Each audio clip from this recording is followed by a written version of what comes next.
This one's been a long time coming, and I think it might have something to do with the fact that this will be the last of my Brahms chamber music videos, since I've already pretty much covered the rest of his published works in that genre, and maybe I'm simply loath to let it go. There's another reason, however, of which I'm fully conscious and regarding which I should perhaps say a few words. As some of you know, I often run into copyright hurdles here on YouTube, which seem to rise up and smite my efforts ever more frequently these days, and for this reason I have to be very careful about my selection of recordings. That means that in many cases I have to use recordings that clear those barricades even when they're not the recordings I'd have chosen, all other things being equal. I almost never say anything about that beyond lamenting that, for instance, an exposition repeat has been ignored, any more than I call attention to the many mistakes in the published scores that I present. Mistakes that are often glaring and which many of you have no doubt spotted. To give you an example of the kind of things I often lament privately but do not say, the horn playing in the present recording sounds awfully constipated to me, and the tempo of the first movement is simply wrong. Andante indicates a walking tempo, and the tempo these artists have hit upon can only be described as moping. To experience the full force of what I believe Brahms must have had in mind, you're probably going to have to imagine this movement played at least 20 beats per minute faster than you'll hear it. Well, you didn't open this video to hear me piss and moan, so let's get into Brahms's Opus 40, a work written in 1865, the same year as his German Requiem. Both works were penned in response to the death of the composer's mother, a loss that Brahms felt very keenly. This no doubt accounts for the fact that the only cheerful movement in this composition is the finale, which, because the horn is involved, is almost of necessity a hunting scene. By the way, Brahms specified a vault horn, that is, the old-fashioned valveless horn, which requires a great deal of hand stopping in order to sound both a complete diatonic scale and the occasional chromatic tone. That's also the reason that all four movements are grounded on the same tonic pitch. The horn Brahms called for is capable of producing only E-flat and its overtones. In this recording, the artist is using a horn with valves, which is the way you'll hear it in almost any performance you'll attend nowadays unless the ensemble specializes in period practice. A survey of Brahms's chamber music turns up a couple of features that are relevant to this work. One is that, unlike Mozart, who loved various combinations of wind instruments and wrote for them generously, or Beethoven, who at least followed suit to some extent, Brahms wrote almost no chamber music that includes winds, the only exceptions being this trio for violin, horn, and piano, and the later works that include the clarinet. Another is the fact that, out of all of Brahms's chamber music, this horn trio is the only work whose opening movement is not cast in the expected sonata form. Let me give you a brief outline of the four movements you're about to hear. The first features two alternating themes, the first of which is a duple time theme that Brahms indicated had occurred to him as he was walking through the mountains. It does indeed seem like the kind of tune one might hum or whistle in tempo with one's footfalls as one strolls along a wooded path, and I have characterized it as a strolling theme. It's set in the tonic key of the composition, E-flat major. The second theme of this movement is a more agitated minor key theme in that most fluid of triple meters, 9/8 time. The strolling theme that opens the movement also returns at the end to close it, so the movement could be diagrammed A-B-A-B-A. Next comes the scherzo, also in E-flat major, the main body of which is in a somewhat free version of sonata form. Its trio also affords minor key contrasts. The third movement, in E-flat minor, is best understood in sonata form terms, and surely represents the deep sorrow that Brahms was dealing with at the time. The finale returns to the tonic major key and is worked out in sonata form, again treated somewhat freely. Since the horn is a transposing instrument pitched to E-flat, I want to say a few words about how best to read its music. You'll notice that although the violin and piano parts are furnished with 3 flat key signatures, the horn part has no such signature. That means that whenever you see a C for the horn, what you'll actually hear is an E flat, a major sixth lower. The best way I know to read that part is to imagine it written in bass clef with a 3 flat signature, and imagine it an octave higher than it appears in the staff. You'll have to make some corrections to the chromatic signs, but that's just a minor aggravation compared to the heroic effort it takes to read the part at pitch and imagine everything a major sixth lower. The recording you're about to hear is by violinist Arthur Grumiaux, hornist Francis Orval, and pianist György Sebok in a release by Phillips Classics. I've already probably said about as much as I need to regarding this highly unusual opening movement. Its overall plan is A-B-A-B-A, with the duple time A theme recalling a stroll in the mountains and the agitated B sections probably representing a heart aching with loss. Its tonal argument is clear enough, and I believe my running commentary will furnish what little needs to be said about it.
The scherzo movement is an unusually long and complicated one, and somewhat lacking in humor, it seems to me.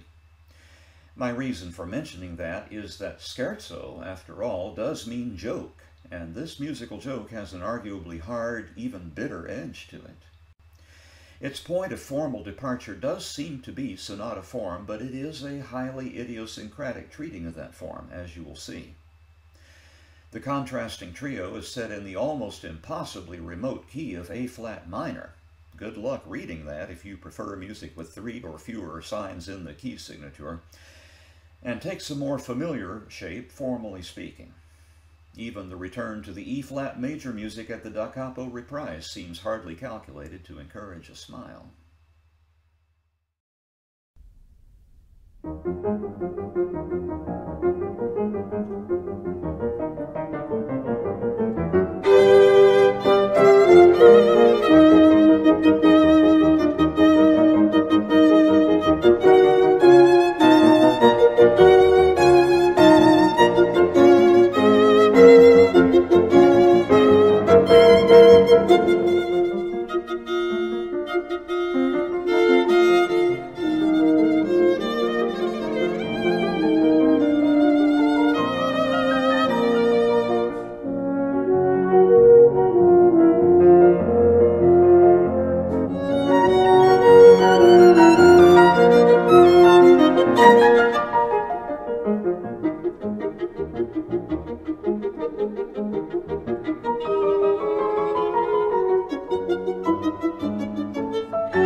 Brahms's aching heart is given full expression in the E-flat minor slow movement, which is worked out along sonata form lines.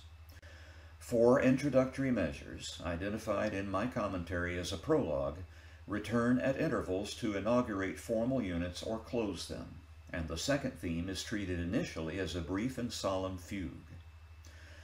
A pitch of pure anguish is reached during the development and again in the coda, and the ending is almost unbearably dark.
In the finale, we are at last granted a measure of relief, and the horn's involvement calls, of course, for a hunting scene in sonata form with a repeated exposition. By the way, if any of my viewers happen to be graduate students casting about for examples of musical form to present in your analytical projects, I think I should say that nothing about these movements is typical, and you'd probably be better off looking to Haydn, whose last 13 symphonies I treated in an earlier symphony series, and who furnished far more traditional and therefore representative specimens. That said, the recapitulation of this final movement is certainly regular, in fact, probably the most literal Brahms ever wrote, and the high-spirited music of the coda in particular is sure to have your toe tapping and your heart singing.